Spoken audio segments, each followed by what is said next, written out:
We have about a minute and a half.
Okay, it's 6:30, Thursday, August 25th, 2022.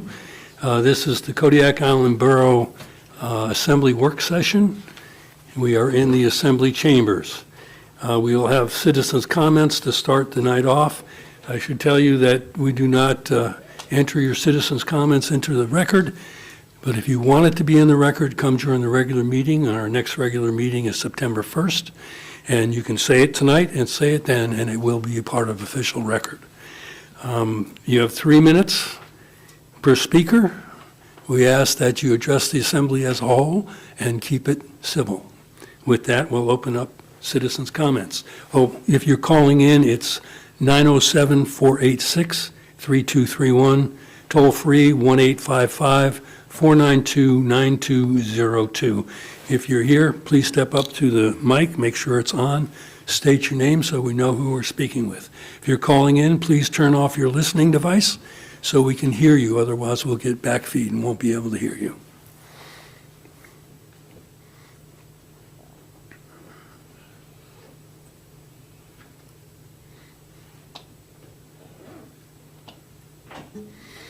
My name is Richard Speck, and I believe in my initial introduction I mentioned that I was persistent and determined. I want to thank you for the 3-week hiatus. During that time, I was able to establish some important contacts, discover resources, uncover resentments, and identify opportunities that may be able to be built into cottage industries. These industries may provide income throughout the borough in the periods where many experience hardship.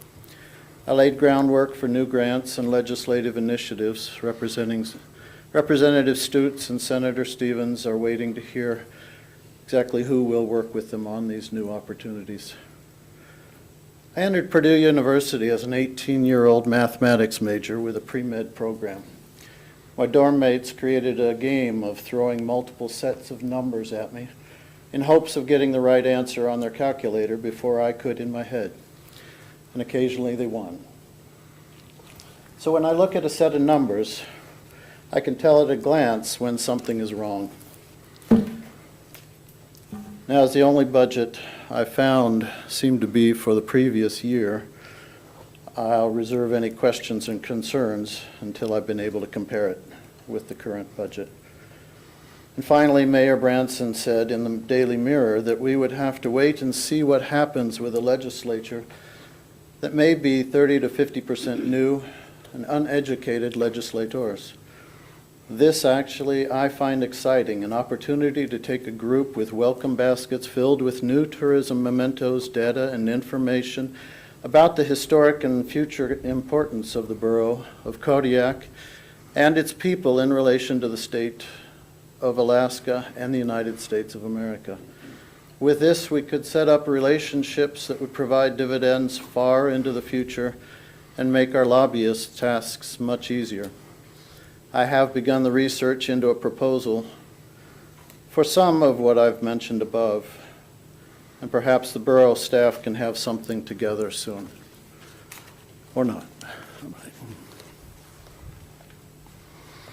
Thank you. Any other people wishing to address the assembly?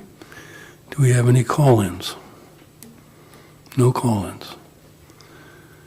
Seeing nobody else stepping forward, we'll move on to our agenda items.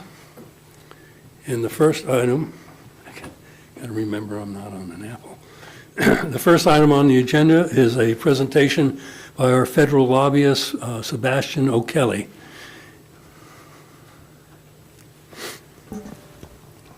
Thank you. Yes, my name is Sebastian O'Kelly with the firm Robertson, Monagle, and Eastaugh. We've been representing the borough for, I think, just over 20 years now. I've been trying to come up, I don't know if every year, 2 out of 3 years. Last year, unfortunately, I got weathered out, but I was able to appear before you guys virtually, and of course the year before was COVID. So I'm happy to be here. I thought I would walk through kind of the federal priorities of the resolution that you passed earlier in the year, where things stand, maybe touch on a couple other issues, and then if you've got any questions, feel free to ask me at the end. So I know your number one priority this year was finding a replacement for the Tustamina. The state, as you probably know, has come out with an RFP looking for a replacement vessel in the order of 200 to 250 million. A few things have happened in the world of shipbuilding that are pushing the costs of shipbuilding up. The price of steel has gone way up. Multiple factors for that, labor shortages, supply chain issues, but probably the biggest issue is the imposition of tariffs on Chinese steel by the Trump administration, which have been continued by the Biden administration. Domestic producers, which all U.S.-built vessels are required to have come from U.S. steel. Domestic producers have pushed up the price of steel in response. So we're seeing a much higher cost for shipbuilding, and that may have an impact on the eventual price of the replacement vessel. We'll have to see. The good news is the federal government, as part of the bipartisan infrastructure law, is providing significant new resources to go towards its traditional ferry terminal program. Came out with a notice of financial assistance for about $37 million earlier this year, and then there's a new rural ferry program. It's funded at $1 billion over 5 years. The NOFA came out earlier in the year for $200 million. This is money that would go to the state. The state has to submit an application. The application is due September 6th. This funding can be used for capital projects, but it also can be used for service. So I know expanding service is an important priority to the island communities. So, but it's up to the state to determine what that mix is going to be.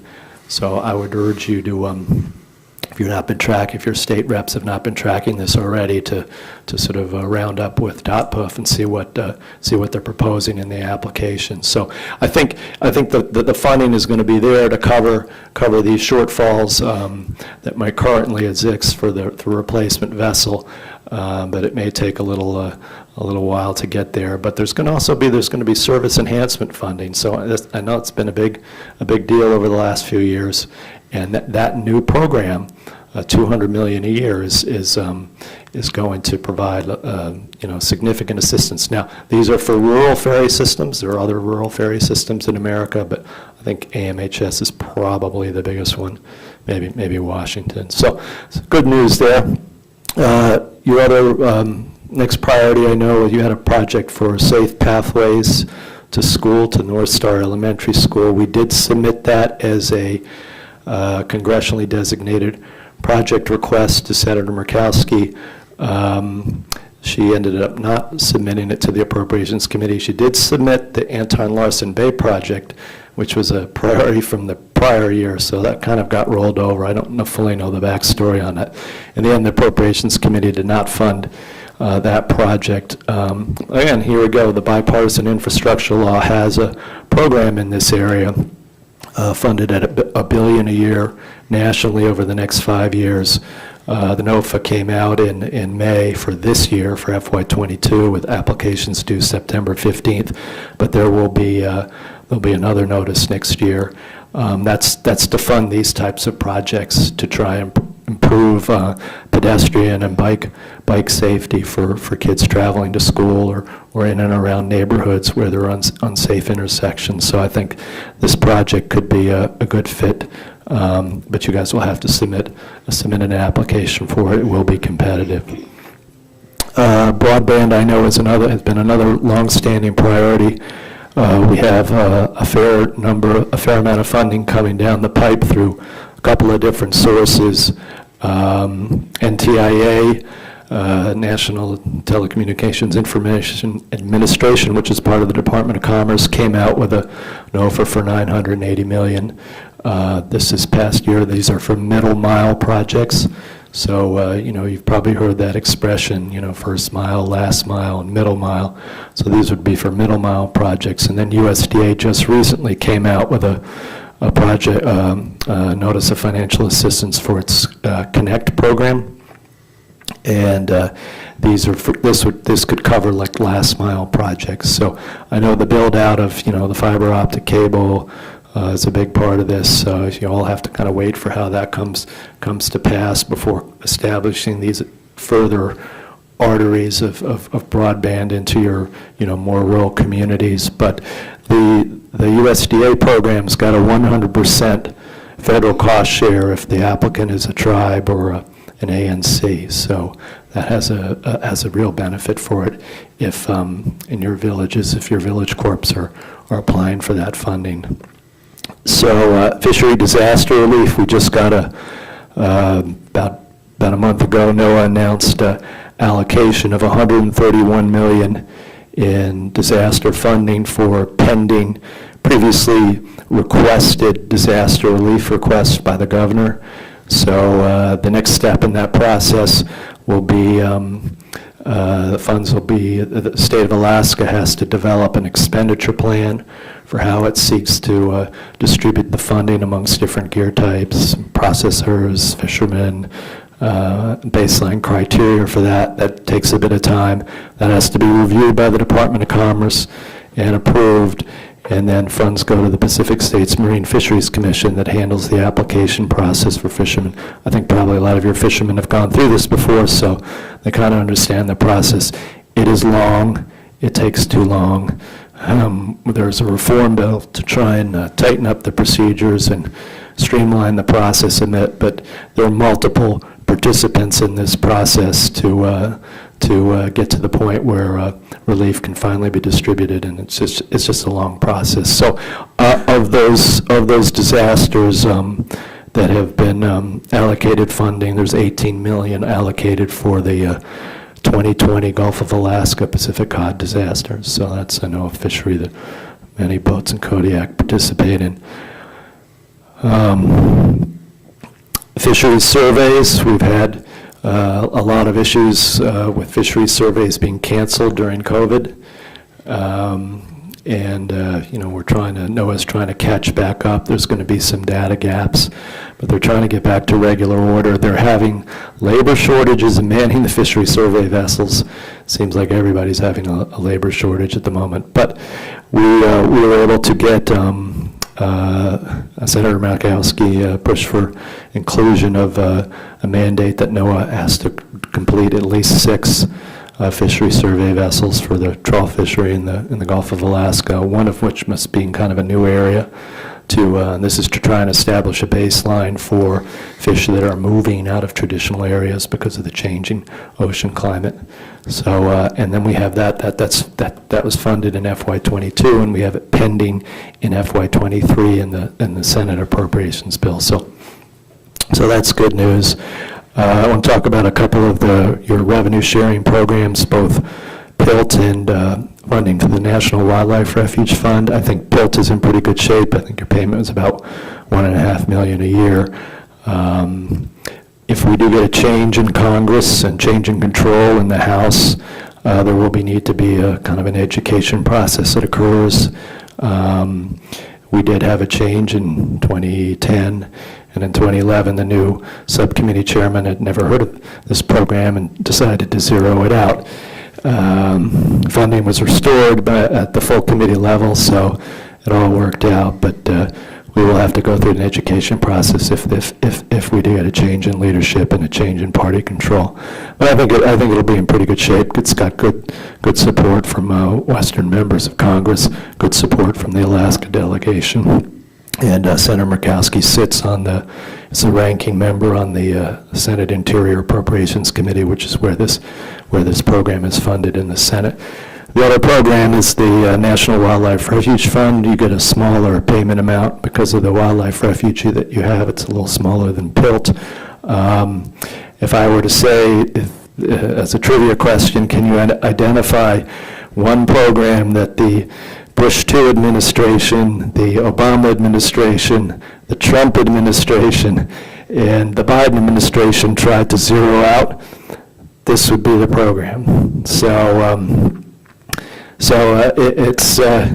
every year we have to. It's not a big ask, but every year we have to go to Congress and get the funding restored. We've been able to keep funding level for it.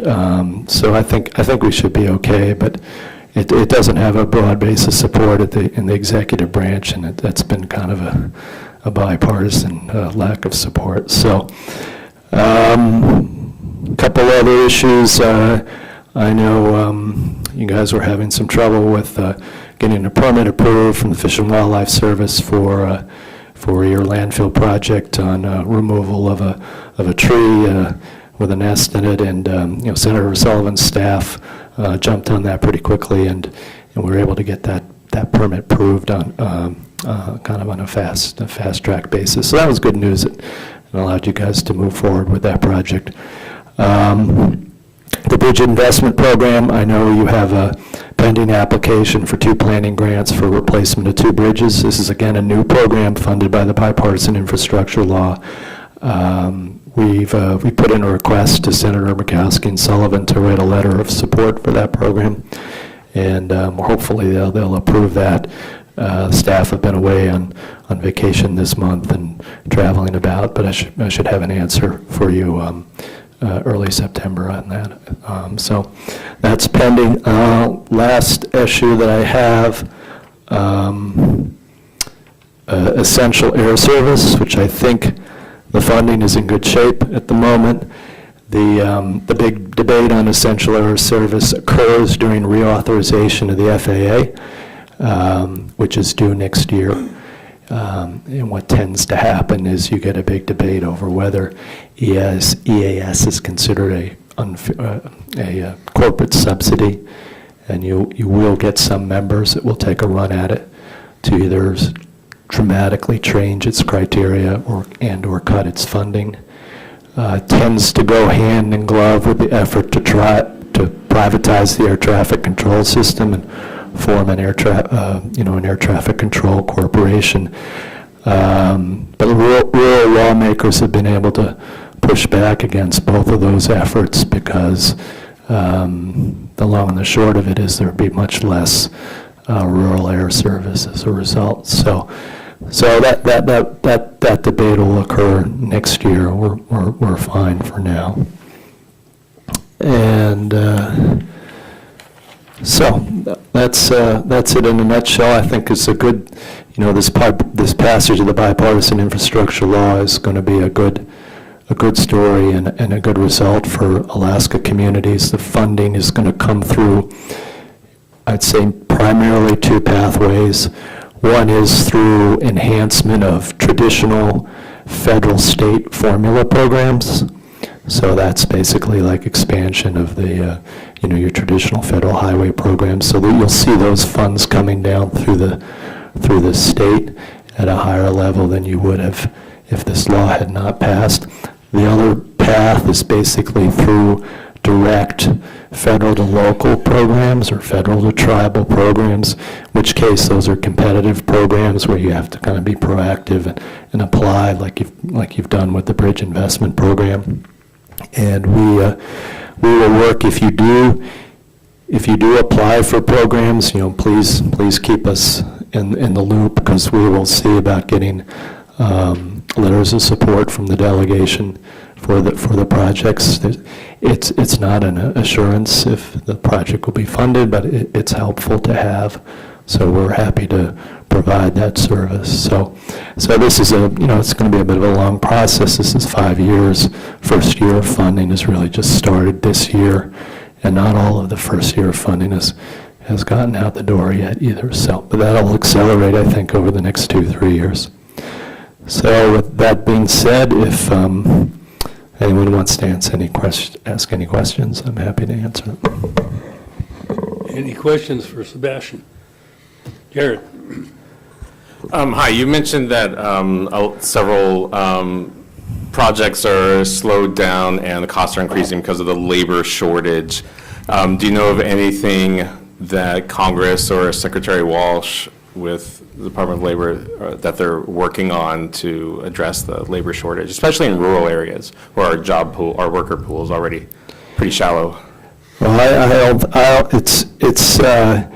the one issue that comes up a little bit is expanded use of foreign immigrant visas, which falls under the Department of Labor's purview. They have raised the cap on a couple of the visa categories. But any time you get into a significant expansion of those initiatives or those programs, you run right smack into the immigration reform debate. So there's limited flexibility on what they can do. But they have raised the cap on some of those programs. So it's still way short of what people need. This is just sort of a product of having a hot economy, right? We have 3.5% unemployment, and so people can't get workers, and we're having inflation. It's being driven as a result. It's inflation not just of different commodity prices and gas prices, it's inflation of labor costs, right? Labor costs get bid up when there's a labor shortage. I hate to say, let's go have a recession so that we can get into balance. Nobody wants to do that. But this is something that the economy is just going to have to sort itself out over time. We're seeing shortage. I do a lot of work in the shipbuilding and maritime space, and those are good paying jobs. And a lot of vessels are not getting workers. And these are everything from officers who are paid well into the six figures to to deckhands. These are working on those big container ships, and so these shortages are existing not just at restaurants and retail. They're existing at higher paying jobs as well, and it's just something our country is going to have to work through and hopefully get to a better place in a couple of years. I don't know that there's a magic government fix per se. Anybody else? You said on the programs going through the state that we should get all of our state representatives. I'm hoping if it's due on the 6th, they already know that they have to apply for. Well, so yeah, I think DOPRUF will be applying. The question is, I'm not privy to what sort of information is going to be in their application. So I'm pretty confident they'll put in an application. But will they have additional service in there? Will they have funding up for capital projects like misdemeanor replacement? That I don't know, but your state reps may be able to access that. and then you can press them accordingly, especially if you're looking for that additional service. So one issue to be very mindful of I think on that program, and just in a lot of these federal programs as well, is the intent of these programs was not to provide funding for activities that the state otherwise would fund on its own, right? They're meant to be supplement. So it's not meant to be, state can use the funding to backfill and therefore cut funding and services that we was planning to spend, and then coming out and say, well, we've made you whole. The idea is this money is in addition to. So that's the thing to pay attention to at the state level, is to make sure that does not happen. Because you can think about the state, any state seeing this funding coming down. If it's something that's very important at the state level, then they'll welcome that funding. But if it's something that they can then use for an activity that they don't particularly want to fund, or they want to fund less of, then they will try and do that. So something to think about as over the next few years as this law is implemented. Thank you.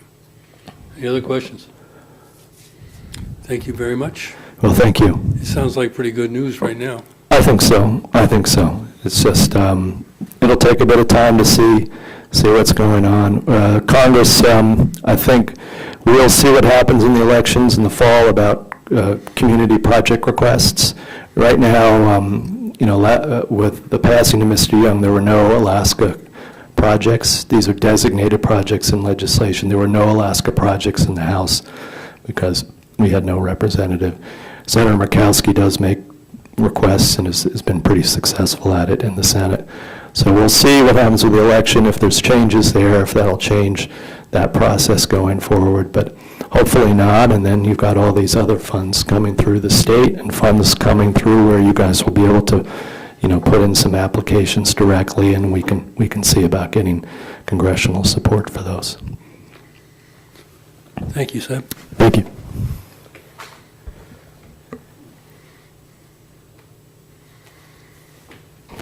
It must be our night to be entertained, because next is the State of Alaska Department of Transportation presentation on Otmaloy, and I don't know who's the lead speaker. Is it Phil White? Is that? I am. Okay. Let's make introductions real quick. Hi, my name is Sam Dapsevich. I'm the Public Information Officer for DOT's South Coast region and also for the Alaska Marine Highway System. So, my predecessor brought up some points about the Marine Highway. If you have questions about that, I can talk about them afterwards. We're here tonight to talk about Otmaloy Way. Would it be okay to get the presentation showing on the screen? Oh, there we go. Okay. So I'm going to introduce our team. If you could jump back one. Our design team is Phil White, David Pyatt, William Redman, and Abby Carter. And then we have Greg Weinert from our right-of-way section. He's our chief of right-of-way. And I'm going to turn it over to Phil at this point to talk about the project. So, thank you. Thanks, Sam. I'm Phil White. I'm one of the engineers working on the Otmaloy Way project. So the reason we're having this meeting is we're just showing you what we've been doing on the Otmaloy Way project. We're not going to make any big decisions tonight. We're just going to show you what we've been working on. So just for those of you who aren't super familiar with Otmaloy Way, the speed limit on Otmaloy Way is 25 miles an hour. It's a low-volume road. There's approximately 380 cars that drive on it daily. The length between Rezanoff Drive and Menasha Bay is 3/4 of a mile, and this project is going to include about 550 feet paving on Mallard Way. These are some of the proposed features. I included a plan set on your guys' desk there, and so you guys can follow along, and or not. But the main purpose of the project is to realign Otmaloy Way so that it meets federal requirements for sight distance. Sight distance is the distance that when you're driving, you can see an oncoming car or a dog or a child on the road. And so it's very important that you be able to see the child before you hit him. You need to be able to hit your brakes, right? First, you have to see that kid. We're going to rebuild the structural section for Otmaloy Way. We're going to include 11-foot asphalt paved driving lanes. Our current plans show a 10-foot asphalt multi-use path for pedestrians. And we're also going to include drainage improvements. Right now we're showing curb and gutter, putting in culverts, ditches, things of that nature. Travis, are you there? He's our regional materials engineer. I believe he's on the Zoom call. Yeah, hopefully everybody can hear me. We can hear you. Okay, great. Yeah, so my name is Travis Eckhoff. I'm the regional geotechnical engineer for South Coast Region. First, let me apologize for not being there in person. I appreciate that. I was able to call in. And so, as part of the proposed project, we're going to pave Otmaloy. And all of our pavement design, we complete following the Alaska Flexible Pavement Design Manual. And so that's a resource that's available online, and I can also provide it or provide a link to anybody that's interested. When we design pavements, we're really looking at two things. So we're looking at the number of loads that it'll experience in its life, and then the intensity of the load. So how much do the vehicles weigh, and how often is that vehicle going to drive on the road? And that we convert into a number that's called an equivalent single axle load. For Otmaloy, we're using a 20-year design life for the pavement, and it's what we would consider a low volume road. And so the equivalent single axle loads on that road are 1,500 easels. So once we use that information, that projected traffic, and we look at the existing soil conditions at the site, we'll model the pavement structure and come up with the final design or proposed design. And for Otmaloy, we're using basically two different pavement structural sections. They both use 2 inches of hot mix asphalt, Class B. That's a pretty typical asphalt that we use on all of our projects. And below that will be 4 inches of aggregate base course. And then depending on where you are on the road, it's either 10 inches of sub-base grading B or 10 inches of porous backfill material. So on Otmaloy, there's some specific areas that have drainage issues, subsurface drainage issues, and you can see that with water bubbling out of the road.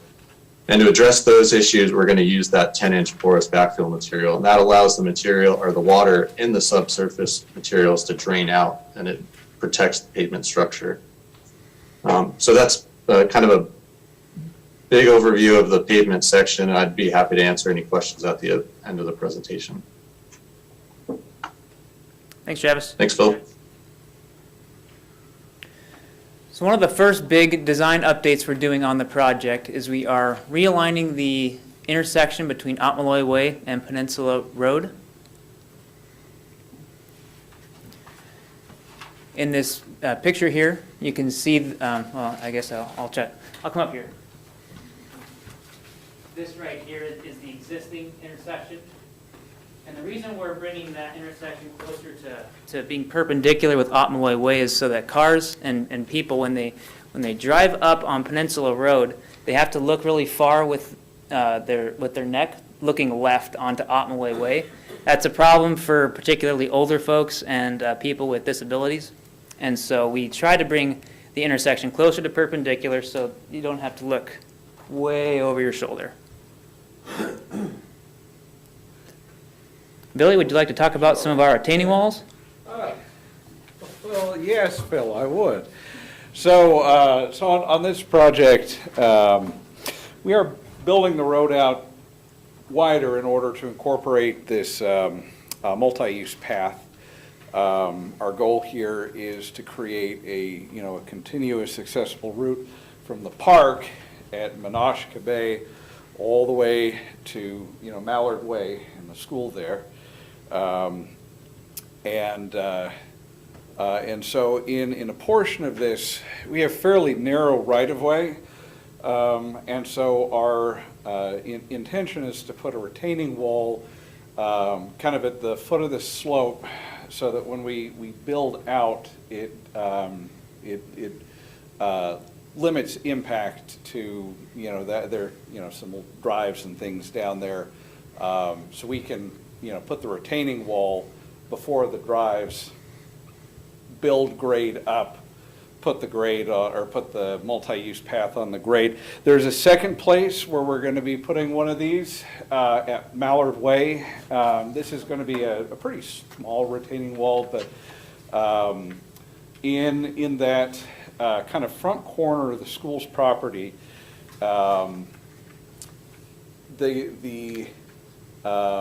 you've got that slope that comes down from the playground, and so we don't want to impact that. And our right-of-way is pretty narrow there, and so what we're going to do is put a retaining wall there so that we can still create enough room to put the multi-use path while not impacting the playground area. Yep, thanks, Billy. Of course. I mentioned earlier that we're going to be realigning the road for sight distance requirements. The first spot that we're making a big change is on the hill on station 22 plus 50, and that's found on sheet F2. This is a profile of the road, so if you were to take a slice of cake going the length of the road, this is what you would find. The bottom line is dashed, and that's the existing Malloy Way center line, and the dark black line on the top, that's the one that we're proposing to build. The main reason for widening that or rounding the top of that hill is to allow cars, when they're coming over the hill, to be able to see things that are over here. If the hill is too sharp, of course, you wouldn't be able to see on the other side of the hill. And for the same reason, we're proposing to round a hill off at station 45. That's found on sheet F7. This hill also doesn't meet sight distance requirements. We are proposing to round the top of the hill off, just like the first. We have some detours available. Would you like to talk about the detours, sure. Billy? Yeah. He set up this detour path. Yeah, so my background is more in the construction engineering side of things, and so a problem that we have on a lot of our roadway projects in the South Coast Region DOT is that frequently roads in the South Coast region they can be like the only way to get out somewhere, like Sitka Sawmill Creek Road. That's that's one that I was on the project team for. Egan Glacier Highway, close it down, traffic backs up. This road, 380 average cars per day, and it's situated where you've got Menasha Bay Road that goes around the back side of it. It's like 3/4 of a mile. You've got access from the end of Mallard. This, to me, looks to be a project that should be very easy for the contractor and the project team to phase, to arrange detours for. You've got multiple options for providing local access. I could ramble on for hours, speculating how I would do it, but I think that it appears to be, one of the easier projects in this regard. Thank you, Billy. Yep. So now we'll talk a little bit about schedule. Currently, the project is under review in the South Coast region. All of our DOT engineers are looking at it, giving me comments, and they are submitting those as we speak. I believe those are due on the middle of September. We are planning on sending this project out to a consultant after we receive these comments from the review. Our environmental document is expected in the first quarter of 2023, and our 95% plans, which we consider ready to build, are expected in the quarter 3 of 2023. Right-of-way certification we expect in the third quarter of 2024, approximately a year after the final plans are complete. And that would mean that construction would take place in the summer of 2025, and it would only take 1 summer to complete, is our expected construction time window. And so our cost estimate, the total project cost is increased from $7.3 million, which was the number discussed since 2019 with the borough. From $7.3 million to $11.1 million. Kind of like we were talking about earlier, the cost inflation increase is mostly due to inflation. On the bottom right-hand chart here, I've laid out a inflation chart since 2016, which is when the last estimate was created. Really, it was pretty stable until around 2021, and then it just jumped up to, well, it's about 8.5% right now. The other big reason the cost has increased is asphalt prices have gone up tremendously. In the bottom left corner, I've got a graph of asphalt prices, and they have been roughly around $50 a barrel until 2020, 2021, and now we're sitting at somewhere in the 80s. And asphalt is made out of oil, so the prices of asphalt have gone up dramatically in the last year. And also our indirect cost allocation plan, that pays for DOT's paper and the lights and the pens and that kind of stuff. That's gone up too, but that's also inflation. And so the cost breakdown, so the total estimated price was $11.1 million. The MOA has a local contribution match of 36.8%, which out of 11.1 million is about 4 million. The contribution that we have received from the KIB, you guys, is 3.1 million, which leaves a additional local contribution required of 760,000. So there's a couple options we can do with that, and we don't have to decide what we're doing tonight, but I'll lay out the options now. Obviously, pay the additional local contribution is the first option. The second is request a match waiver to reduce the match rate. This procedure is laid out with our MOA. It's in Section 2, Part B. I have the form with me if anyone of you wants to take a look at it and see what is involved with asking for a match waiver. And what a match waiver would do is you would be asking the commissioner to reduce the 36.8% down to 30% or down to 25% or some reduced number. And then it would be up to the commissioner to either approve that and then fund it with state funds, or he could turn that down. That would be up to him. Another option is to reduce the scope of the project, like pulling things out or reducing certain things like the width of the sidewalk.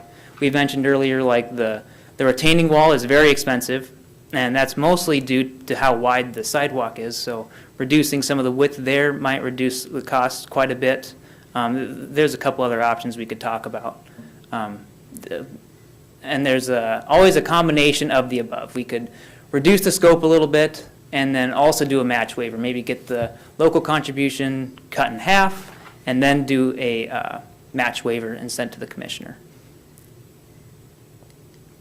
And we can talk more about those options, but yeah, do you guys have any questions? Questions from the assembly? Scott Smiley. Yeah, I have a few. First off, if you look at the intersection between Peninsula and Otmaloy and coming from by Mallard up that way, you can't see around that corner, and there should be a stop sign there or something to prevent people coming up Otmaloy from gunning it, but they don't, and they fly over that hill, and you can't possibly see them. Yes, right now, currently Otmaloy does not meet sight distance requirements right there. Okay. Our proposed plan does. You're going to lift the road bed.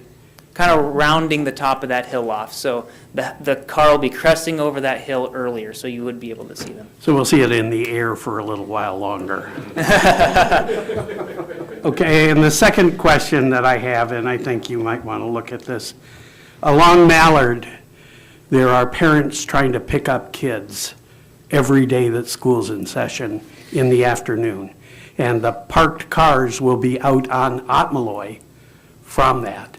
They're all up to the school, down Mallard, and then down Otmaloy. And that's going to cause some big problems with that walkway on the right side of the road. If it's on the left side, it doesn't do much good for the kids. It would be getting on to school. the right side. Yeah, If so you're I coming think from- people are going to park on it, is my guess. So I think you need to do something there. Well, Make we're- it impenetrable by cars, except for hot four-wheelers, you know, or new BMWs. Well, currently our project is proposing curb, so they'd have to jump over the curb, which cars can do. Probably people won't, but that, You get my point. at any yeah. rate. Another question I have has to do with the asphalt itself. Sure. There are roads around here that degrade very quickly because of studded tires in the winter. Many of them have used as the aggregate Rapala shale, which melts in rain. And so I think you want to look at some other aggregate besides Rapala shale if we're going to have any long-term asphalt there. It just gets ground away. Would you like Travis to address that, our materials engineer? Sure. Are you still there, Travis? Yeah, I am. That's a great comment. We'll definitely look into that. I think one of the struggles we have on a lot of our Kodiak projects, like you said, is just the quality of the aggregate. It definitely degrades faster. So that's something that we'll definitely look into. The final question I have is if we pay the $760,000 today, what happens to inflation between now and 2025 when you finally build it? My estimate is for the cost in 2024, when we go to bid the Okay. project. I've future-proofed it. Thank you. At least I try. It's hard when inflation's like 8 or 9%. Thank you. But, yeah. Any other questions? Seeing none, I thank you very, oh, Scott.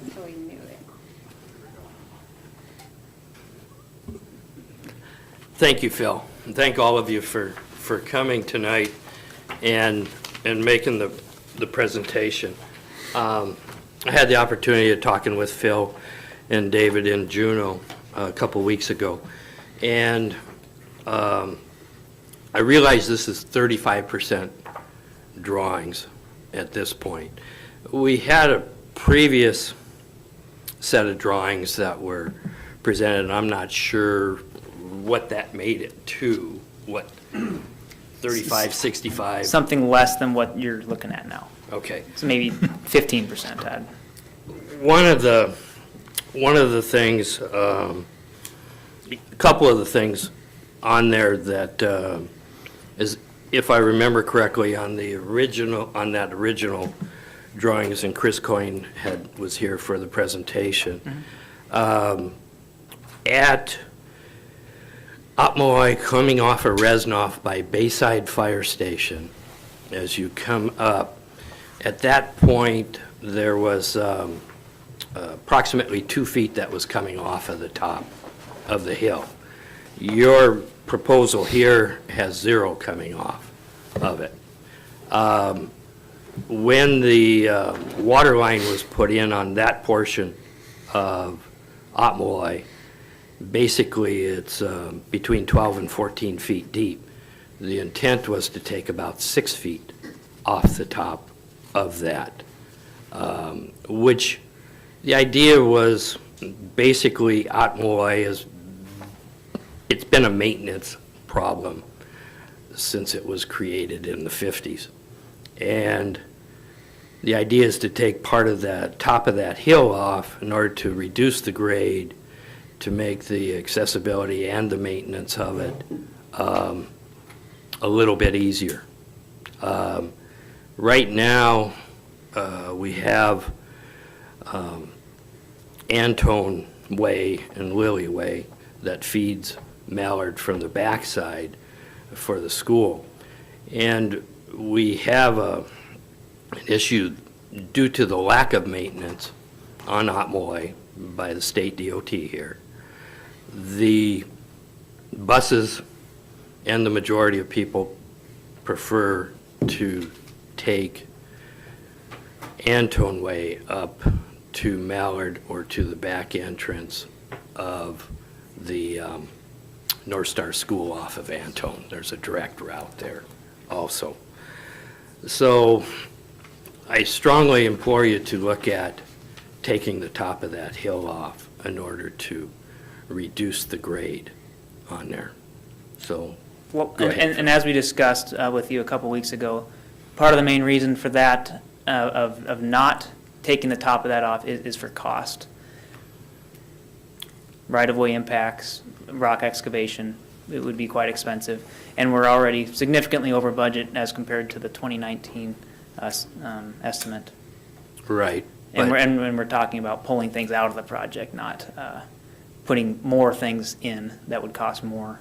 Yeah, as we leave the grade at that existing percentage, we drive up the maintenance costs tremendously on there. The state has, that's why people try to avoid Otmolloy, and we're having to spend quite a bit of money on the Antone and Lily Drive route, because there's times we're in there 3 and 4 times a day trying to keep it passable because of the slopes on those roads. So when you leave this, so anything we can gain, I want to say the backside of Otmolloy coming off of Menashka is even steeper. But Yes, it is. the majority of people where we're having the problem is coming off of Resnoff Drive by Bayside Fire Station. This is my boss, David. Yes, Thank you, Phil. thank you, David. Thank you. So I think rounding off the top of that hill is definitely the best for tying into the adjacent properties and for sight distance.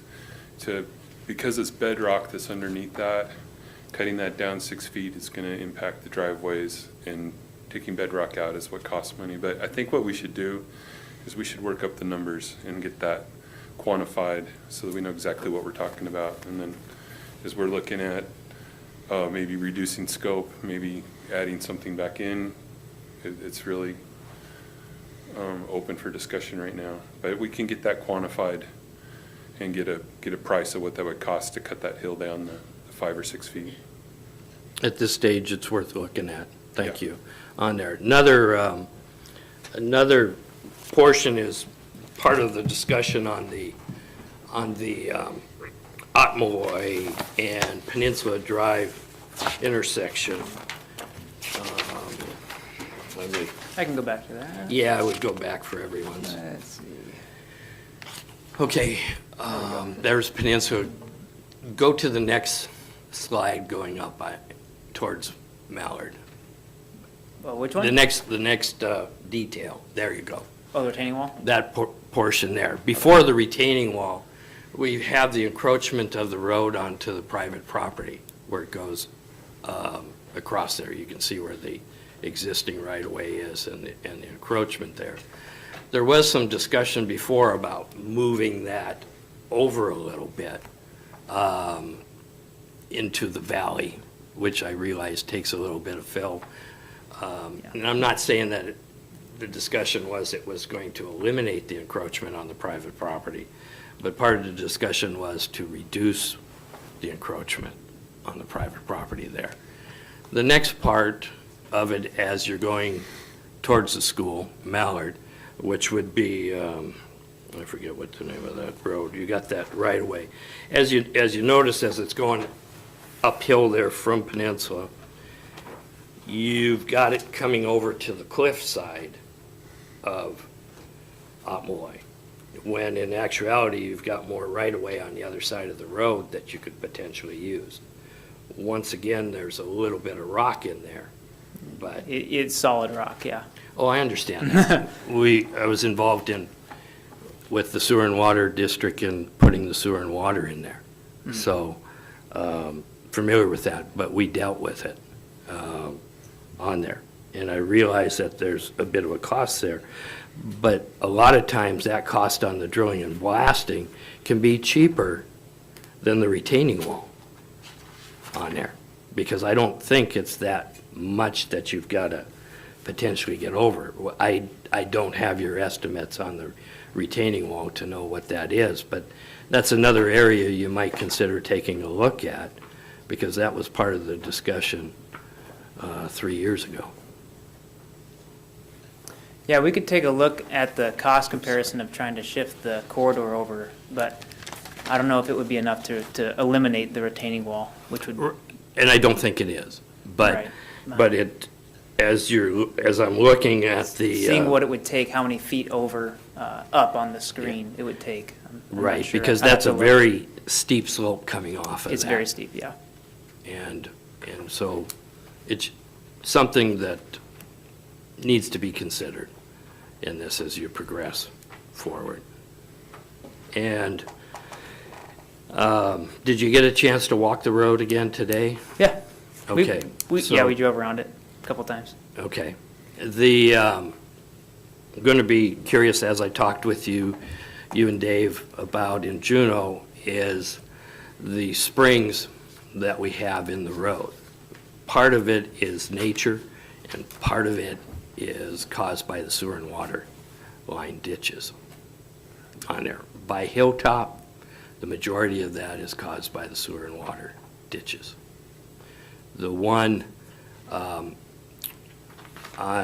towards the Menashka and Menashka Road and Otmoy intersection, coming up from there, that appears to most of us here to be the water from the pond that is seeping through the rock and coming up in that road My prism. speculation is that too. Yeah. Yeah. And we talked about that, and be curious to see, we talked about potentially putting a pipe in there too, and I'm going to be digging up one that we did approximately 8 years ago that has now failed, and I'm not sure exactly what happened. 8 years.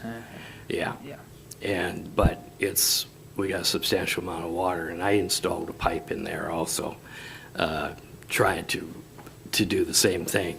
So I'll let you know what I find on that, because hopefully this fall we're going to dig that up. Another concern is when I hear you talk about your road prism, and we talk about, the asphalt, and then. Do you mean this part? Yes. Okay. Go to the detail where it shows the asphalt cut. Okay, There you yeah. go, thank you.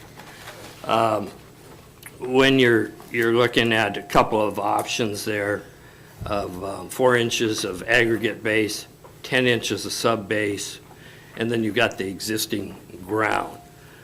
One of my concerns are you going to remove all frost-susceptible material? Like organics? Travis, are you there? Yep. Yeah, I'm here. And so the answer is no, we're not going to remove all frost susceptible material from the subgrade. The pavement section is designed and the overall thickness is designed to control frost penetration from the surface down. And so that total 16 inches of material there is designed to control that frost penetration. And then the material that we're proposing is also non-frost susceptible, so it has a low fines content, low P200. And so that material, when you see frost heaving, it requires 3 mechanisms to occur, right? So you need winter, you need cold weather, you need water, which is definitely at that site. There's locations with subsurface drainage issues like you're discussing. And then you need wicking. And so the wicking is what happens with the fines content. So if you have high fines, high P200, silty soil, it actually pulls the moisture from the subgrade up.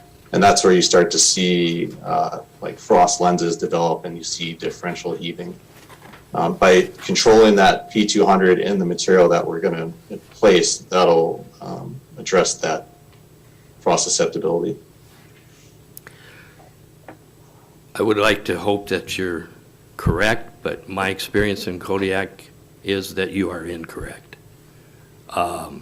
We'll get the frost to penetrate here in some winters. It isn't every winter, but we'll get it down where it freezes water lines at 4 and 5 feet and sometimes even up to 6 feet. Now, if you've got frost-susceptible material in there, you got a chance of some heaving taking place on there. And I'm sorry to hear that we get 16 inches of subbase on this. So we will be having some further discussions on that also. So. Okay, sounds good.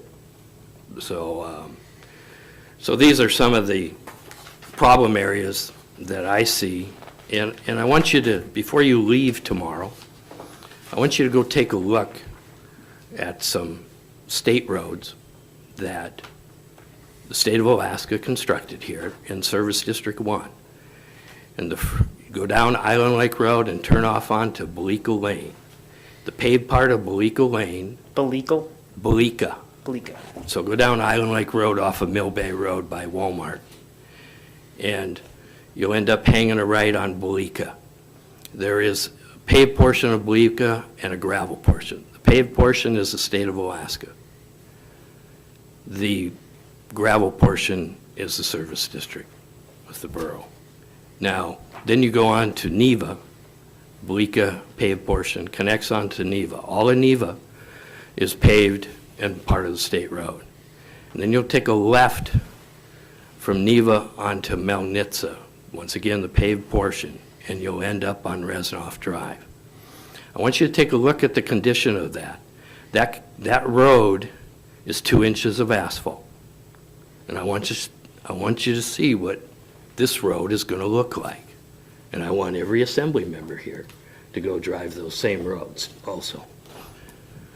Because what we're looking for is something to last. And those roads were constructed with state money. All organics were taken out. It was taken down to solid rock and then drilled and shot to make the cuts and the fills on it. So you got no organics in it, and I want you to take a look at the condition of that asphalt. Thank you. Any other questions, discussion? Seeing none. Thank you, gentlemen, for your presentation. I'll end it with my email here. So if you have any questions, like Scott, please email me or Sam Dapsevich, and he'll email the right person. Thank you. Thank you very much. Phil, thank you for sharing your phone number because I choose to call, so thank you. And you got some sunshine tonight and supposedly some coming tomorrow, so enjoy the. It's been, I hope you get to enjoy a little bit of sunshine in Kodiak. I know the people here are going to enjoy it because it's been raining for, seems like forever. Okay, we're going to move on. Can we maybe take a break before? Yeah, I'm thinking before we do a discussion on the Emergency Services Council and EOC, that we'll take a 10-minute break, get back here at 20 up. Please make sure that your microphones are all off. Thank you.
It's not who you know, it's who's very needy. Okay, we're all here. Let's call us back in.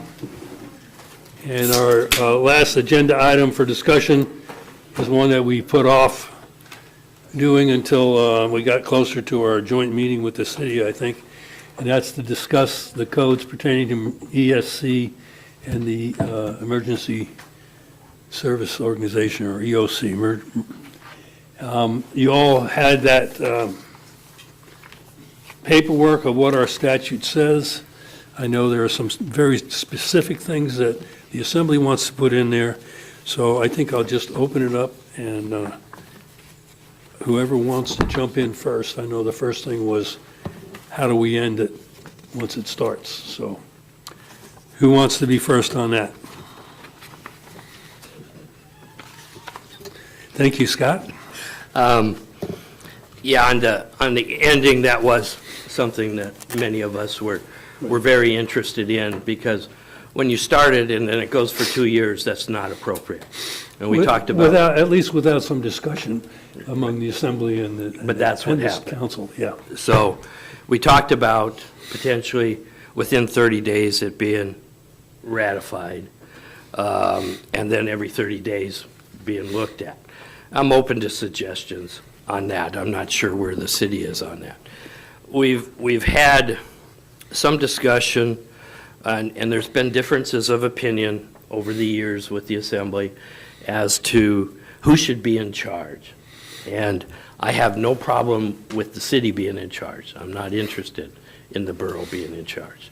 We don't have a police force. We don't have paid fire department.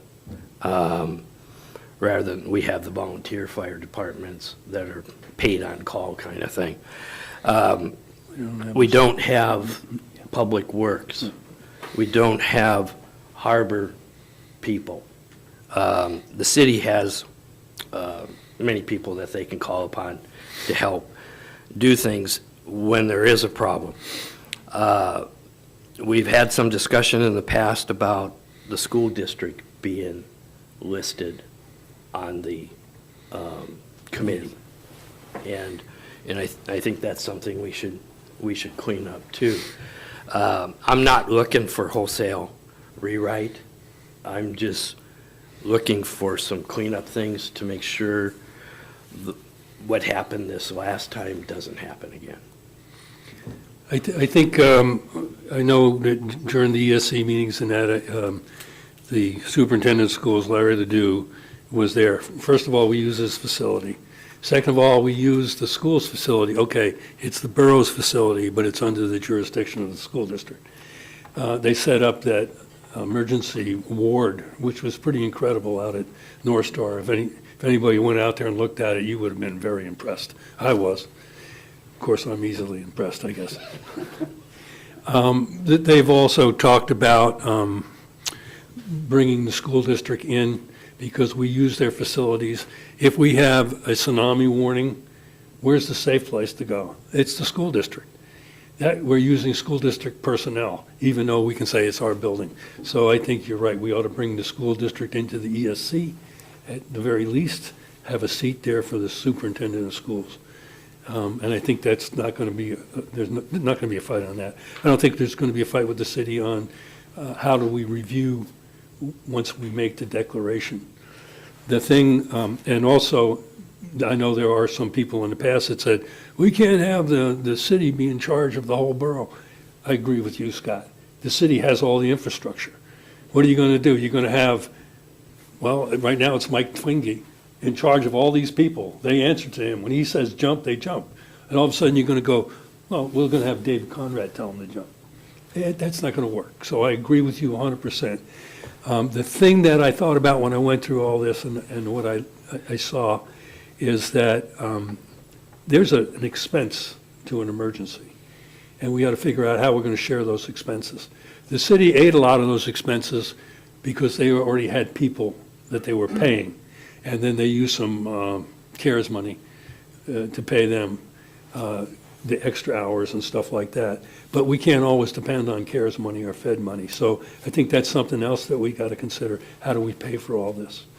And we also have to talk, when we talk with the city, if we have an emergency that is something like a tsunami earthquake, there's going to be needs all over the borough. This pandemic, there was needs all over the borough, but most of the stuff that handled it was inside the borough, the medical and all the rest of that. So what's going to happen if we got looters in Bell's Flats? And the police force, the state troopers, they have only, what, 2 or 3 of them? I don't know, they've got more than that now. But do we get the, do the city police have the right, do they have the right to go out into the borough during an emergency? My interpretation was, once we declare an emergency, we got the right to do everything. That emergency council has the right to do anything they need to protect the community. And I got pushback, well, we have to go to our assembly and our council. No, I don't think so. But we should make that plain and clear in here, that whoever's in charge has the authority to give the orders. And they don't have to come back to the assembly or the council to do something that's need to be done immediately. Because by the time you get the council and the assembly together and do all that, it could be 3 or 4 days, and by that time, the situation might have got worse. So, yeah, I think we need to have all that in here. Where do we put it is the question. Scott? I agree that the setup with the city doing all of that is the right way to go on it. I think that the urges to have the borough do it were based upon a banya that never got built, and we all know about that. There is also a big problem. This is the first time we've been running into this, and it took 2 years. And something like an earthquake or a tsunami is a day or a week. It's not going to be protracted like that.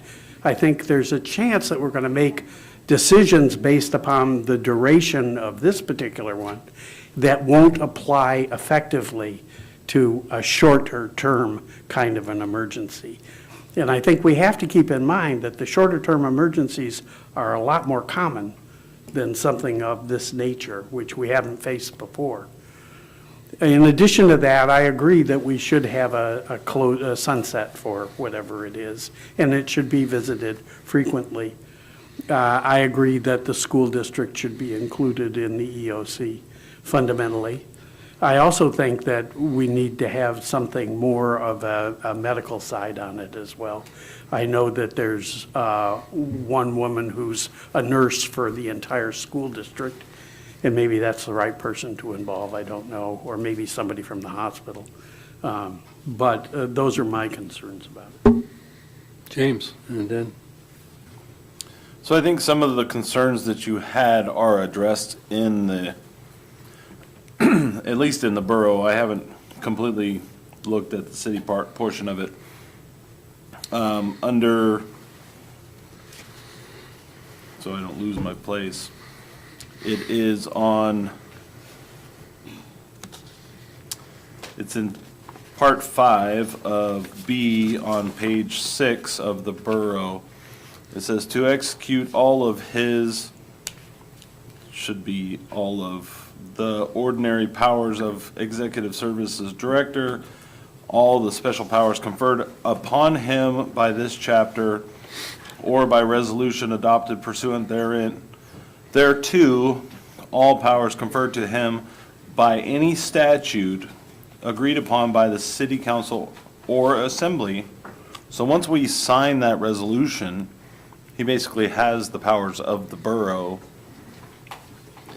to do whatever's necessary at that point. So I think that's already in there, so we don't need to change any of that. And then in expenditures are also in there. And I agree that the city did take on a lot of that responsibility, but there's not a lot of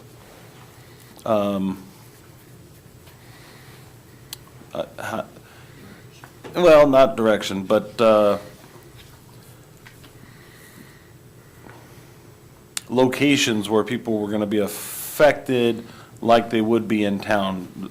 Miscellaneous buildings, schools in town, governmental buildings, also businesses. There's a few businesses throughout the borough, if you don't include the ones that are in the city. But it says specifically in the expenditures, cities are responsible for authorized emergency services expenditures incurred within their jurisdiction. The Kodiak Island Borough is responsible for authorized emergency services expenses incurred outside the city jurisdiction unless otherwise provided for by each governing body. So it's already in there. It's just a matter of, do we want to pony up more each time something happens? Well, my concern was if, let's say we do have an earthquake, tsunami, and we have to call city fire out, we have to call city police out, outside of their normal jurisdiction. I think we have to have an agreement that we will help offset that cost. But that's the point of that piece, is that if we call them out to a specific location outside of the city, we are incurring that cost. It would be called out by the director of the ESC. He will be directing, or the EOC will be Correct. directing people where they need to go. Correct. And we have to give them. If there is an emergency out at Woman's Bay that the Woman's Bay Fire Department can't handle, then the emergency services director sends city out there, then it's kind of inferred in here is the way that I read it. Okay. Some people don't, but I do. Yeah, I was just making that comment earlier because I thought maybe we should strengthen that so we don't get in a bickering about who pays for what. We should make it pretty well sure of that. And as far as that other part where the authority already exists, I agree with you 100%, but I got pushback when I said, we ought to do this. They said, well, we can't do that without going back and changing our regulations. The way I read it, the ESC, once you kick them in, say, we got an emergency, we agree, then they have the power to do damn near anything they have to overcome. That's the way I read it. So we're going to have a discussion with the city, and I think we maybe need to say that. The one thing that I have not been able to find yet is the bylaws. I've looked everywhere, I just haven't been able to find them anywhere, are the bylaws of the ESC. And we haven't been provided a copy in any of these meetings. So what do the bylaws say? Because it specifically says they have to follow the bylaws of Let's the get a ESC. copy. Let's get a copy of the bylaws. I think that's a good point. Dave? That's all I have. So I think your mutual aid agreements cover a lot of what you're talking about, and if anything, perhaps they should be incorporated in. I'm going to speak probably to something that some of you will disagree with me. I think there should be something more substantive about joint command. Because if you have a disaster, it is going to take days for you to process. You're going to have to rely on each other. But there should be a shared discussion and responsibility at the top level because it is a shared thing. City residents are Kodiak Island Borough residents. Kodiak Island Borough residents, some live in the city. Joint command is that is what about. As far as the school district, you can always install liaison positions in any place within that command, in logistics, in whatever port. The other thing is, anybody who's on this should have incident command training and be involved and go to drills and participate. Otherwise, they shouldn't be at that table because they don't know anything about NIMS or anything else that's required to actually administer a disaster if you want to get disaster money from the feds. Yeah, that was my other point. We need to fund for borough employees so that they can be part of the EOC, and also the borough mayor, and all the rest of it. I think Jeff first, and then back to you, James. And what about Amy? What, do you have your hand up? Yes. Yeah. No, go. I'm happy to. I saw Jeff's hand first. We're not gonna fight about it, that's right. I'm not. Arm wrestle for it. I'll lose. I think most of my points have kind of been covered, but a couple of things for me, and I appreciate your insight, Dave, because if we can add people in a liaison kind of capacity, then it makes more sense to me that you put the school in, if it's appropriate for the school to be in that capacity, but not as a seated member. Same as public health, potentially, is in terms of that health perspective, is they can come in that capacity, but maybe not taking a seat at the table for the duration of it all. I like the idea myself of co-leadership versus just deferring it over to the city for making those ultimate decisions. I think that the borough should have a seat at that table in a larger capacity in that regard. As for the look back or the review of this in the city code, under section 2.32.055, orders during a declared disaster, what I'd reference there is just paragraph B, where it talks about how once a disaster has been declared, that it's got to be confirmed by the council within 30 days. And I think for me, the language that makes sense to me for our own code would be something along the lines of saying that if the concern was that the assembly wasn't brought up to speed or had any kind of input or being informed within it, is that every second meeting during a declared disaster, every second regular meeting, that we're reviewing this again, or that we're talking about it again, I think makes more sense than every 30 days to me, because some of that's going to fall on a work session, some would fall on a regular meeting, and no action could be taken, during a work session. But it makes more sense to review and do that at a regular meeting to me. And I don't think it needs to be every regular meeting, but I do think it's important that we are informed in that. I don't think you can have a sunset as to when a declared emergency just goes away because by this date it's done. I think it doesn't work that way. And I think if there's a constant kind of review of what's going on and what the current status is, and the assembly's weighing in upon that, then I think that makes sense to me more so than saying 1 year from the date it's declared it'll end. It doesn't work that way. And so that's my 2 cents on it. Thank you. Amy. Thank you. It's interesting that Jeff pulled out that part, because that was one of the main parts I wanted to talk about as well. When you compare the City Emergency Services Code with the Borough Emergency Services Code, you're going to see that whole section 2.32.055, and that's on the bottom of the 4 or 5 pages of the city code, is not in the Borough Code. There is no borough mayoral orders during a declared emergency or declared disaster. And I think that's something that the borough should look at. That would solve our modifier waiving codes that pertain to scheduling, public participation, teleconference. All of that would be wrapped up in that, and we don't have that currently in our code. So that would be one major change that I would like to see happen.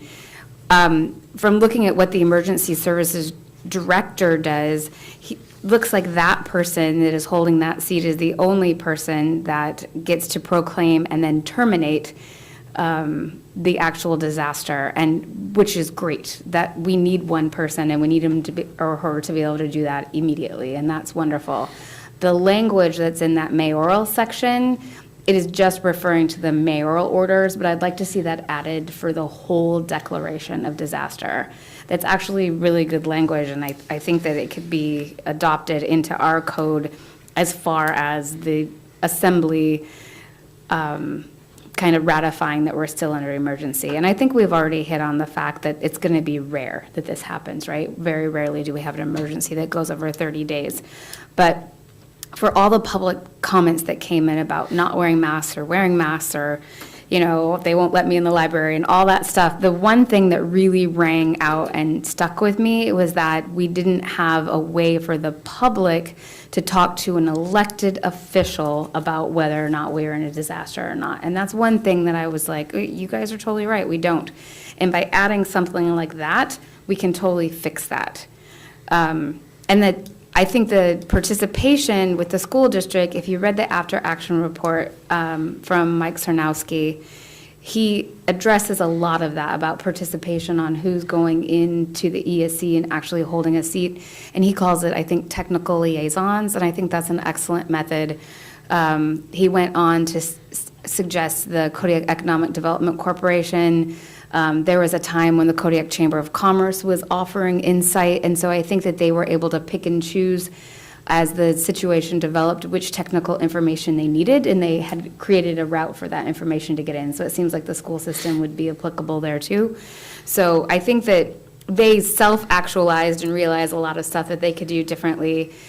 The one thing that I learned about through the search for Sawyer and all those great smart people that got in a room together is that those who had that incident training command knew a system and knew what to do and kind of were able to talk the same language instantly, and those who were not could not.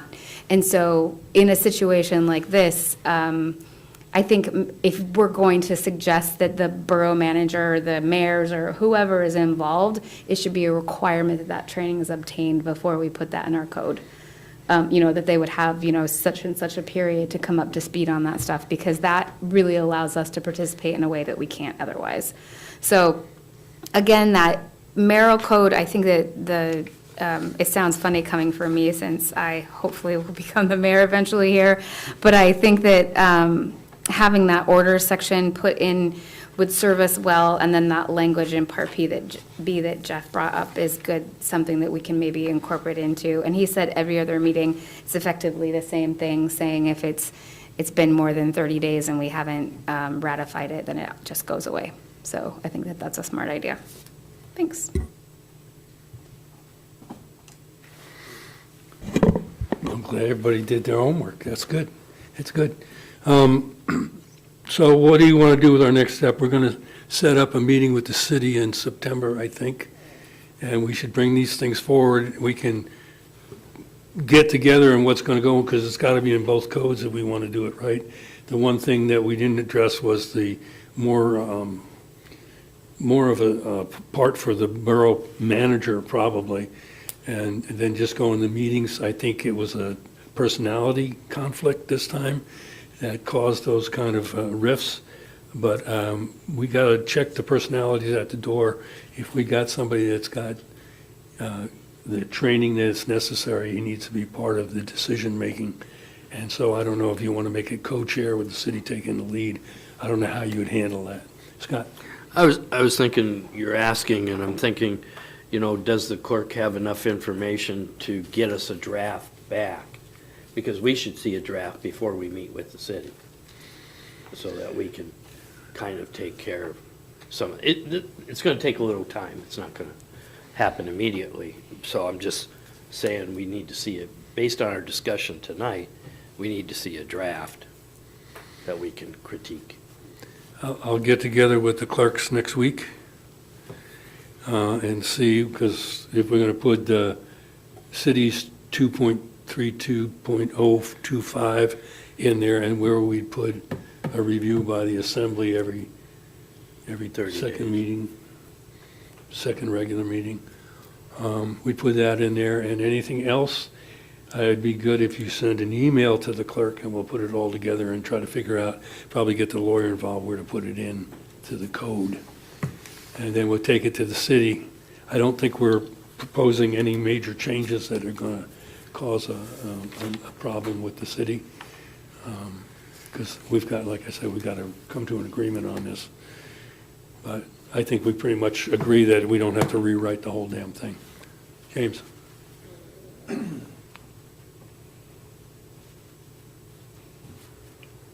Never mind, I'll discuss it later. Later, like? The next time we discuss it.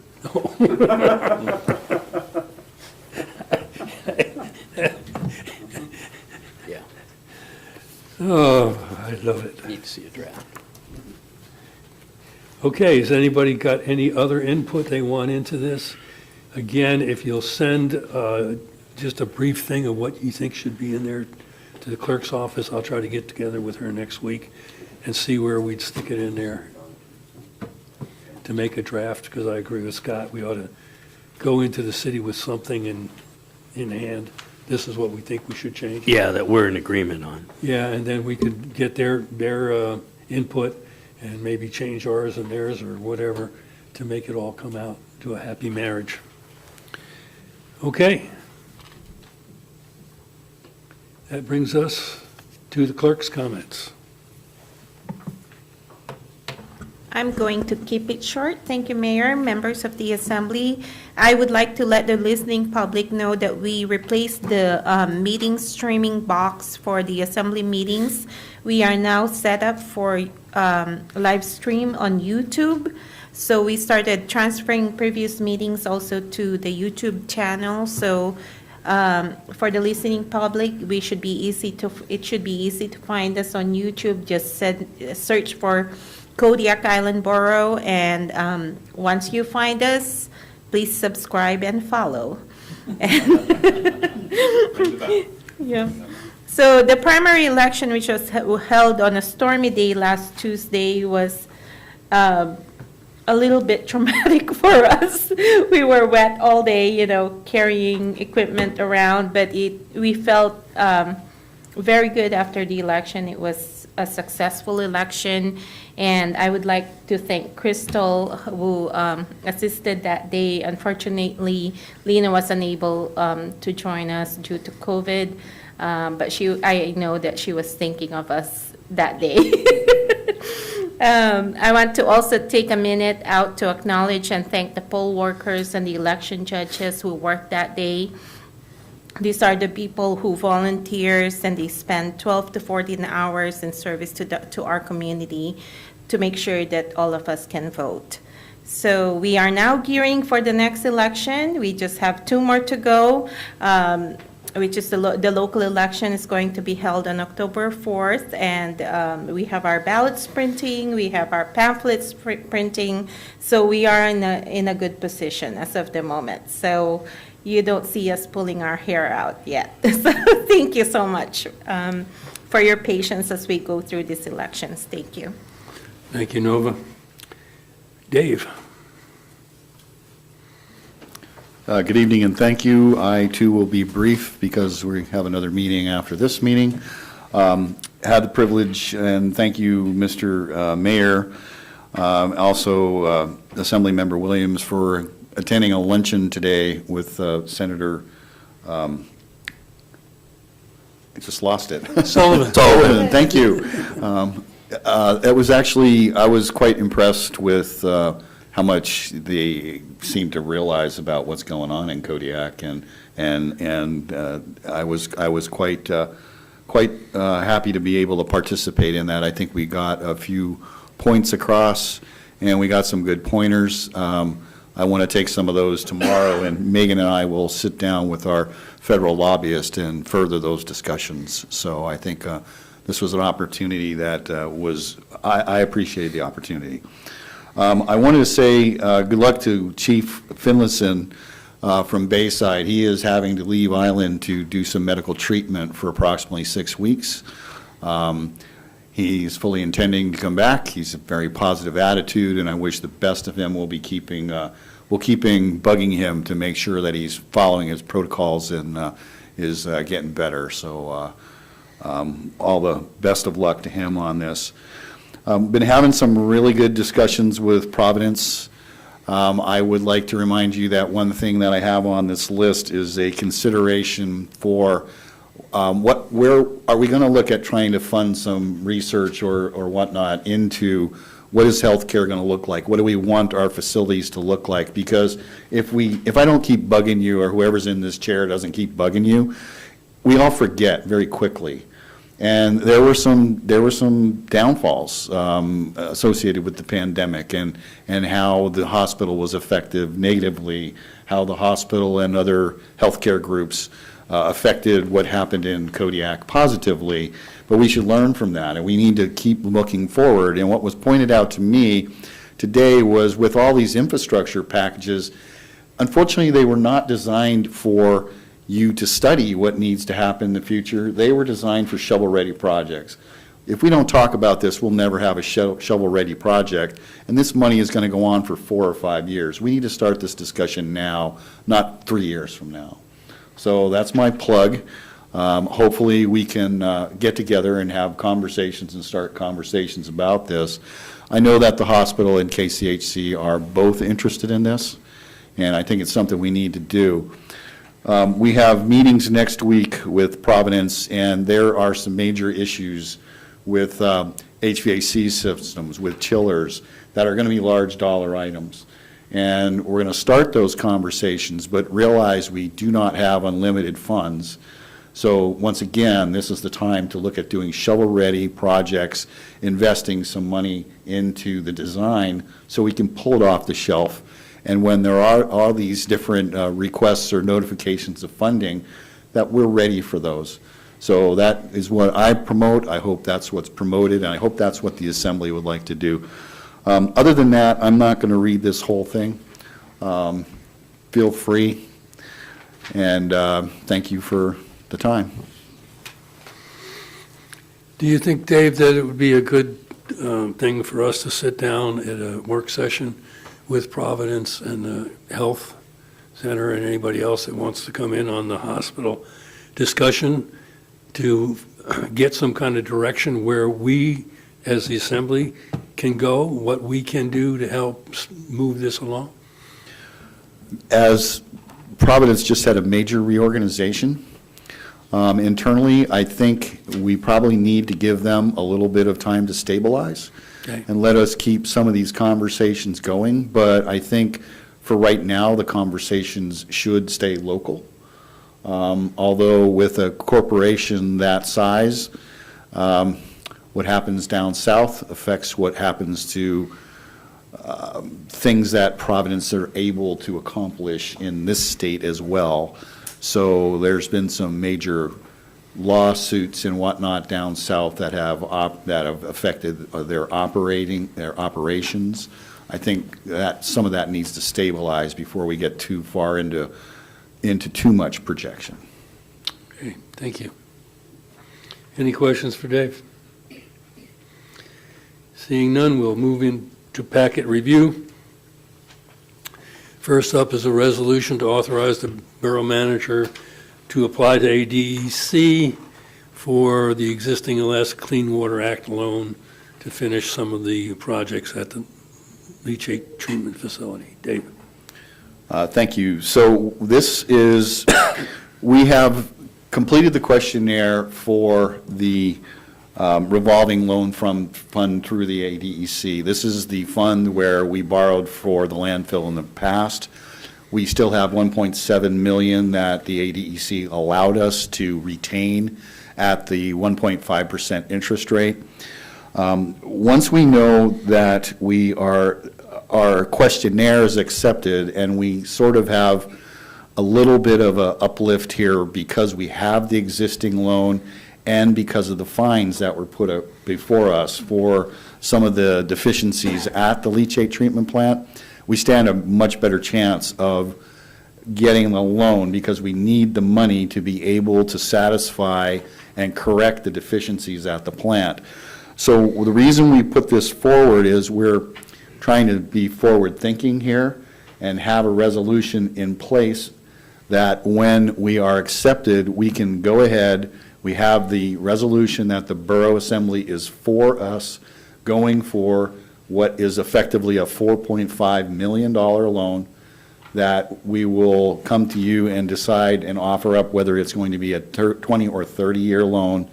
And I'm not going to quote an interest rate because God knows what interest rates are going to do, but I do know it'll be probably somewhere about 1 3/4 or 2% for that length of time. We're just trying to get this approved by you folks, that you stand behind us, and this is the direction that we want to go because we want to move on it. We're already funding projects and have projects moving forward that this funding will go towards paying. Any questions from the Assembly? Scott? So Dave, we've got 1.7 million left on the existing loan, but you're looking at a total loan amount of 4.5? So 4.5 is for two separate projects. So because we have the 1.7 on phase 3 of the lateral expansion. That can only be spent on the addition, the plate clarifier, and the aeration tank at the leachate treatment plant. So consequently, we'll need some money to finish that particular project. We are also able to claim the design money and equipment cost to some degree for the, and material costs, excuse me, for the closure project. So we can actually borrow money to pay for the closure project, low interest, long-term, and the combined total of those two asks is going to be about 4.5. Right. I just wanted to verify for the public. Sure. That it's not two separate. The 4.5 includes the 1.7. The 1.7 is going to be used, but it'd be Right. 4.5 additional. 4.5 is total additional. Yes, above the 1.7. Thank you. That's what I needed to. Any other questions, comments? Okay. We'll move on to the second resolution, FY 2023-11. That's amending the bylaws for the Kodiak Fisheries Development Association. Dave, I don't know if you're involved in that or not. I hope not, because I'm not aware. Okay. I can do the report, All right, Mr. go Mayor. ahead. So, Linda Freed, I believe that she attended a joint work session and requested these bylaw amendments last year, a year ago, September 29, 2021. She also gave me a call a couple of weeks ago, asking, what we have done with the request. And so the city placed this on their agenda, and it's up for approval tonight. And so we scheduled it on September as well. If you review the bylaw amendments, they're very minor. I think they're having a challenge with quorum, so instead of requiring 4 out of 7 to be present, whoever may be seated or available to attend the meeting, then they will count the quorum out of the attendees. And then also what I noticed in the amendment is changing their fiscal year from January to December to July 1st to June 30. So I'd be happy to answer any questions that you may have. I think some of the people on this assembly were at that meeting, if I remember right. I think, James, you might have been telephonic on that meeting. I can't remember. No? Scott? Nova, what's your opinion on the quorum change in voting? It's interesting. When I first came on board, I noticed that the roster had quite a bit of empty seats on it. As I look back just yesterday, I found a resolution that the Assembly adopted actually that was not, the appointees were not reflected in the roster. So we are very fortunate that we have 2 other members that are on the committee, that were appointed on the committee. So right now, there's only 1 seat that's not filled on the board. So I think if they're going to be changing the requirement for attendees, approval by a majority of members of the board present, I think you'll have more attendees having a filled board as opposed to pretty much 3 members on the board that are appointed. So I'm what not you're sure. what you're saying is you don't necessarily agree with changing. I personally have a problem when you have 7 members and you change actions to be taken by a minority of the board. Yeah, I think as long as most of the members attend the meeting, I think it will be okay. Yeah. So main thing was cleaning things up, and so I'm not in favor of that change at this Okay. point. Thank you. Any other comments? Okay, that brings us to other items. The Borough Assembly, last meeting we had, seems so long ago, didn't pick any action for a compensation study. And since we're the one that's requesting it, I thought that was rather strange. Now, we didn't have a full assembly. I'm not trying to sneak this in because we have more people, but I think we have to have some good faith with our employees because we're asking for a study. I know there was some other ideas brought out in the executive session. I think that probably anything we discussed at the executive session could probably be discussed in the open now. I don't, unless you can come up with a reason not.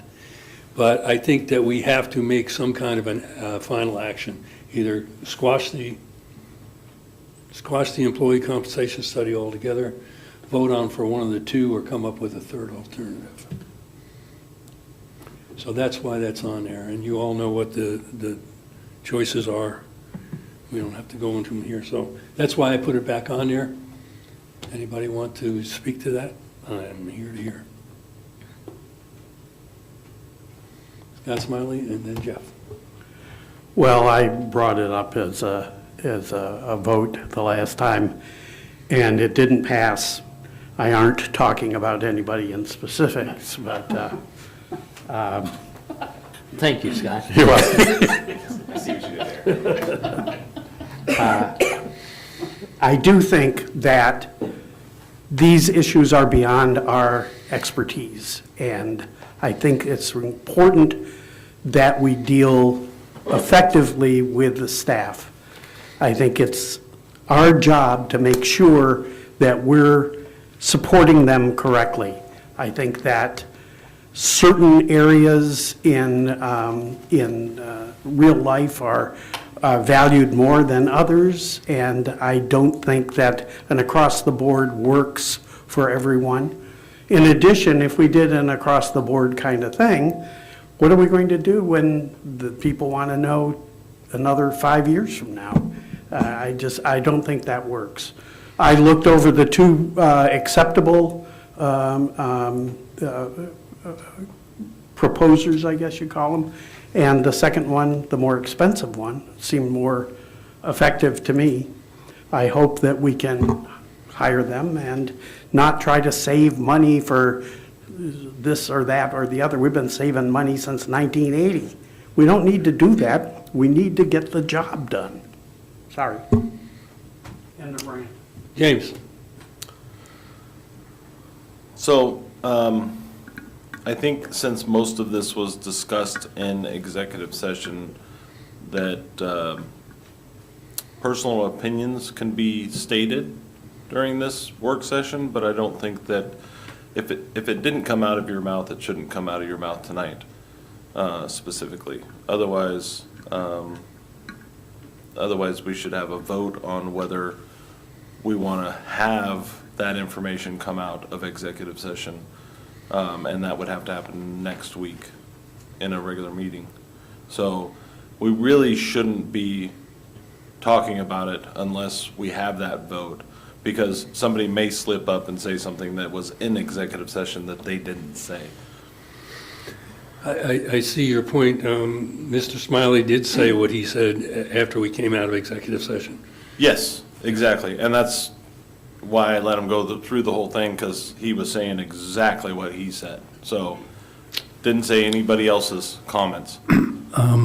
Nova, what is the method for opening an executive session discussion to the public if we wanted to discuss things that were discussed at this executive session? Do we vote on it as a resolution or just a motion? I think I'm a little confused with your question. Would you repeat your question, please? The question was, we had an executive session dealing with the compensation study. Mm-hmm. Things were said in executive session.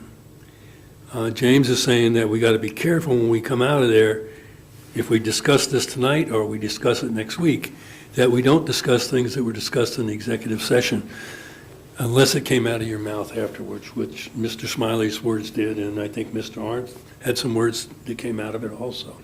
So would we have a motion to set aside the executive session privilege so that anything that was said wouldn't inadvertently be, you see what I'm saying? I could say something that I think is pretty simple, because there was a lot of simple things talked about, but it might not be. Somebody might take offense because that was an executive session, and they'd be right. Well, let me just tell you, the rule for executive session is that anything that was said in executive session should not be disclosed out in public without the assembly approval that that information should be. So we should have a disclosed. motion on the floor if we want to have a discussion. Although I think we could discuss this without violating that. If it makes you feel better, James, we could do that, put that motion on there beforehand. Absolutely. Okay? Let's put that motion on next week under other items, motion to, Are you going to waive privilege then? Is that what Yeah, what we're you going want to to waive do executive on session Thursday? privilege Right. for the discussion on compensation. So compensation you would study. like to have a public discussion on this Correct. next Thursday, as opposed to having an executive session? Right. Correct. Okay, so you will be waiving privilege then on Thursday? correct. And then just have an open discussion? Correct. Okay, got it, thank you. This is James keeping me out of jail again. It's okay. It's usually Amy that keeps me out of jail, but I wasn't there, sorry. I think I wasn't there at that executive session I think either, you're- that's I why think I you're was. both right, I'm actually, so. kind of lost. Okay, so let's put that on there and we can vote on that. And if not, we're going to have to dance around a discussion on compensation study and make sure you don't say anything you didn't say in public. Or make sure you didn't say anything in the sessions, executive sessions that somebody else said. Hell, I don't know, it'd get really confusing. Anyway, the other thing was to declare the seats held by Nathan Svoboda and Patrick Cummings on the Solid Waste Advisory Board vacant. Other than thanking them for their service, is there any other comments tonight? With that, then we can go back to our regular meeting. Special meeting? Assembly member comments. We have assembly member comments, mayor's comments, then we have executive session. So assembly members' comments, and since you weren't here last week, we'll start with you. Thank you, I have nothing tonight. Jeff? Only thing I have tonight is I just wanted to say thank you to Phil from the state, who I don't even know whether he was cognizant of this or not, but it stood out to me, and I always appreciate that, when he referred to individuals with disabilities rather than the other way around. So putting people first language, and I always appreciate when people do that. And so I just wanted to thank him if he's listening for that tonight. That stood out to me and impressed me. So I wanted to thank him for that. Okay, Scott Hart. No further comments. Scott Smiley. I have two. The first is, we received a letter from the guy at the Space Center, rocket launch, whatever it's called. Yeah, is anybody comfortable with all of this? No. That's what I felt too. So maybe he can come and talk to us or something. I know the last time that we dealt with them, when Rohr was mayor, they had no idea what people in Kodiak did. They didn't realize that fishing was worth what it was and was more valuable than their rockets. And I just think they need to come and talk to us about these closures with no notice to people. So I actually met with the new CEO down there. He is traveling. Hopefully, we can get him here mid-September to the end of September. I am reminded all the time about this by the public, which is why I reached out. The state DOT has actually made a statement that they really don't have a dog in the fight, so to speak. But I also believe that what I was told was with this particular new client that is they're dealing with right now, they're a new client. So consequently, these transfers and whatnot are happening more frequently because of learning curve. I don't know if that's a fact or not, but I agree with you. I will make the contact and see if we can get Milton in here to speak directly to these questions. I have another gripe. On Sunday, I spent a long time, and the airport has 2 flights were canceled.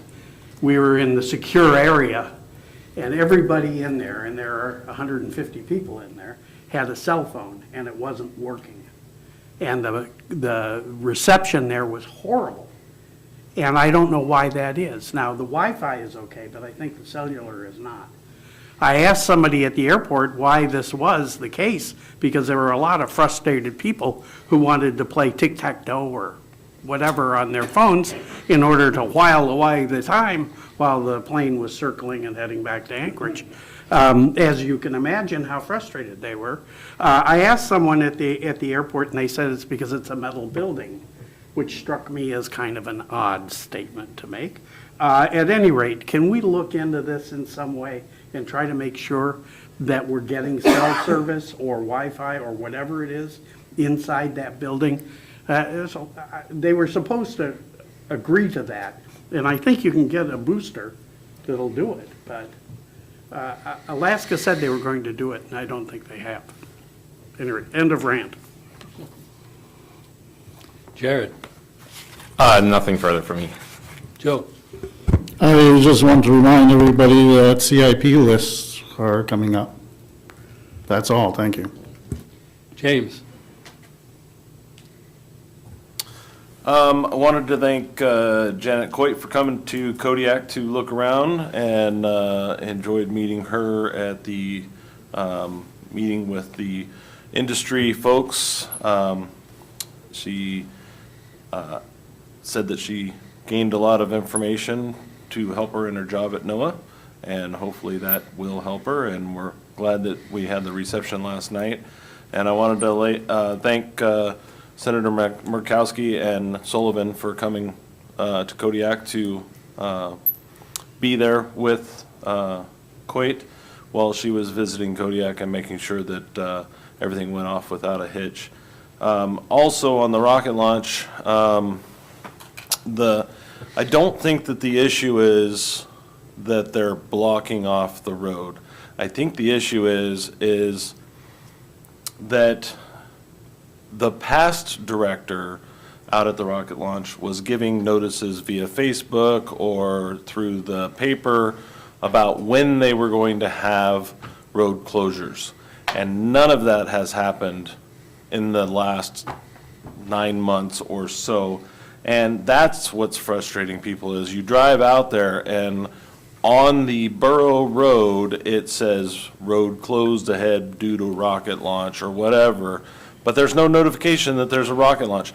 The only notification we've had is something that's going to happen in September, the week of the 5th through the 10th, I believe. So if there's going to be road closures for testing of whatever, they should still notify the public that they're going to close the road so that people don't drive 30 minutes out the road from wherever and get to a closed road.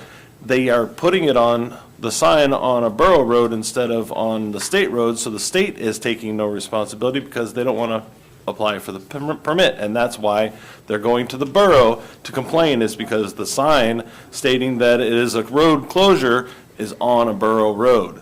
So there is wherein the whole thing lies, is they're going to blame, the public is going to blame the borough for allowing it to happen without notifications. And since the borough doesn't know that they're closing the road unless you actually drive out there, then it's a big crazy loop, and they're just doing it wrong. And so it needs to stop. I don't care that they're doing testing or anything like that. I'll just drive right through it if there's no notification. And people aren't doing that. They're respecting the sign, but they really don't have to because they don't have permits to close the road anyway. So at this point, I think a lot of people are just that frustrated that they're just going to start driving through. And then what's going to happen? then somebody's gonna get in the way, right? And somebody's gonna get hurt. And so if they don't start doing their due diligence and notifying the public, hey, we are going to have testing going on, we're not launching a rocket, but hey, public, we're gonna be doing this during these days. We're not going to have the road open. But during these days, we're open. Okay? So, I mean, that's what I see. That's the issues that I see. And I hope that the rocket launch can figure this out sooner rather than later before there's a number of people out there knocking down the fences. Thank you, James. Mayor's comments, I'll keep them short, and actually, I'm just going to repeat some of the stuff James said. It was great to see head of NIMS in town. It was great to see the senators in town. It was great to talk to them all. I learned a lot, and I think they learned a lot from us, and I think it's all going to be positive. That's me. I'm trying to paint a rosy picture. As far as the road closures, I agree with James 100%. This Milton guy called me one time, and I said, well, you got to get out to the public. KMXT and the newspaper and all the rest of that, and it's not happening. The other thing I see from the trail of the emails that we got, oh, well, their client decided they couldn't do it today, so we're going to do it tomorrow. No, I'm sorry, you can't just keep, we'll close the road today, oh, well, we'll close it tomorrow, and then, no, they've got to get their act together, because when this rocket launch facility came to town, there was a lot of people concerned about it. And in the beginning, they bent over backwards to try to fit into the community, and it seems like now that the new regime has forgot they got to get along with us. And I think that's wrong. I mean, great. Their final comment is, we add a lot to your community. Yeah, but fishing adds a hell of a lot more. I agree with Mr. Smiley on that. So let's get that straightened out, and hopefully we can get Milton here and give him an earful. With that, I think I will entertain a motion to go into executive session. Mr. Mayor. Yeah, you have to adjourn it, the work session, and That's right, We gotta it's a get work the roll session. call. I forgot. God, see that? Everybody's keeping me out of jail. Okay, with that, we are going to adjourn the work session. And we're Mr. going. Mayor, we're just going to need a few minutes to reset our. No, we're not going to give you a few minutes. We want to get home. Thank you. So we'll adjourn the meeting, and then we'll take a 5-minute break, 10-minute break? Thank you, I Okay. appreciate that. Okay. Who's to adjourn?